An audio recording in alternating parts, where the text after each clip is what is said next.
Sam is. Is he Sam? Sam is Sam. Is he I mean, I hope this doesn't come back to bite me. But as far as I know, Sam is Sam. Sam is just. Sam is a different type of Sam that we've seen glimpses of, but that his conscience, his sense of guilt or shame or responsibility or his emotional side has sort of prohibited him from being. Sam this season 6 Sam is kind of like season 1 Dean. He's kind of like shoot first, ask questions later. Like sure it sucks that this person who's possessed is the mother of 3, but we have to take care of the possession first. If she's lost, I'm sorry, but what can you do? I mean, we can't just leave her. Otherwise, she'll kill them too. You know, he's very reasoning, very tactical, and his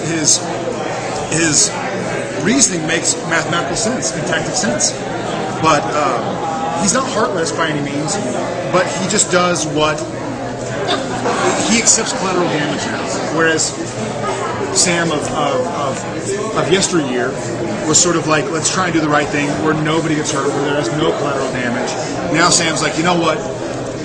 Can't solve everything. Let's just try and fix the biggest problem and figure out, you know, the repercussions later.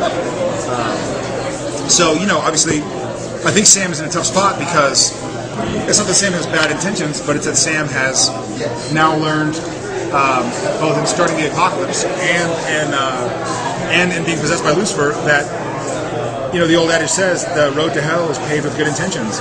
And Sam's tried this good intentions route for 100-something episodes and been burned and burned and burned and burned. And now he's like, what kind of idiot expects different results from the same actions? Like, that's the definition of insanity. Like, I'm going to start doing something different and maybe, you know, solve the problems that way. Anger management for Sam. You know, and Sam, yeah, Sam, this is not even it's not even an angry Sam this year. Like, we've seen angry Sam, but at least so far, we're 3 episodes in, but this is kind of like just very reasoning Sam. Not, I'm angry and you're going to die, or I'm angry and you're going to get hurt, but like, you're bad, so you're going to die. Like, I'm sorry, you know. I'm sorry if you leave anybody in the wake, but Sam is trying, it's sort of like, I don't want to say it's a wiser Sam, but it's a different Sam. It's a Sam that's been to hell and now is back. It's a Sam that's been to heaven and is back. It's a Sam that's died and been possessed and seen possessions. And it's a Sam that's finally like, listen, I don't want to talk about it. Like, Dean's like, hey, you know, you probably need some psychotherapy. You've been in hell. You want to talk about it? And Sam's like, why would I want to talk about it? I'm out. I can breathe fresh air. I can be with my brother. I can drive a car and have a beer. Why would I want to talk about hell? It's just beyond his reasoning. Like, yeah, sure, let's go revisit that.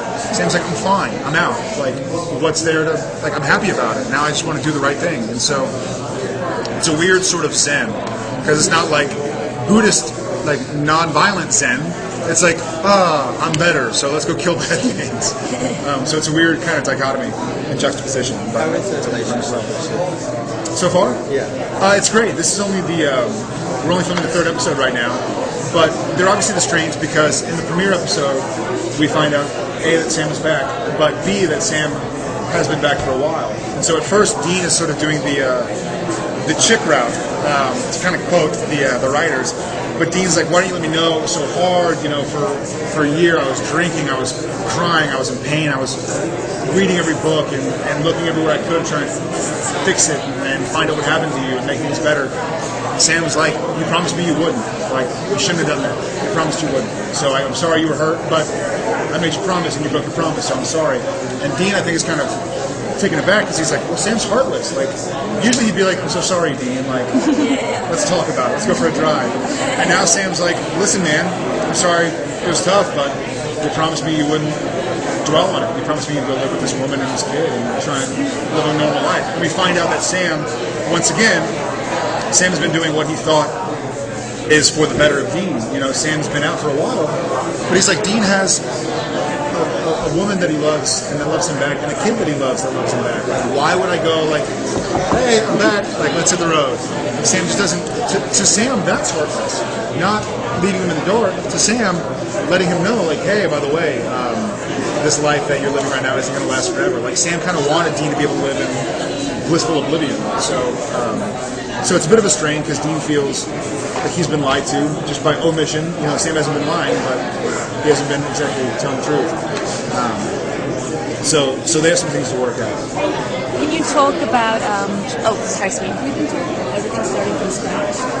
Is the format and message of tone to be very similar to maybe what was promised in the first season?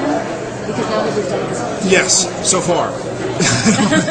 I mean, had you asked me first season, I would have said yes. So, we never know what's going to get into the writers' heads, which is brilliant and amazing.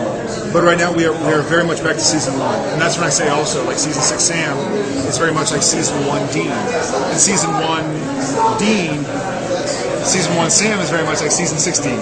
So this season, I'm more like the original Dean, and this season's Dean's more like the original Sam. I'm sorry, it's more coffee. So we do see them going back, and I think not that we're just mixing the whole religion idea. Now we know they're angels, and now we know they're archangels and demons. But now religion is almost like a normal person, like a part of our lives, as opposed to like being fundamentalist, like waking up and what's the next religious thing to do. Now it's like, listen, it's there, we can't deny it, and we can use it to our advantage, and like how can we make everything work for each other? So we're back, but now this year we're fighting the big baddies, whereas season 1 we were like fighting a shapeshifter. Now we're finding out where shapeshifters came from, and the the alpha shapeshifter, or the alpha genie, or the alpha werewolf. And so that's really exciting because we can't obviously just go back and retell the same stories, but we can retell new stories and get back to sort of the show that I signed on to and that Jensen signed on to, and that we're really excited to play. And not like we're going to forget everything that's happened in the last 5.5 years or whatever, but that'll be now a part of the story as opposed to the whole story. And honestly, where can you go after Lucifer jumps into a cage in hell?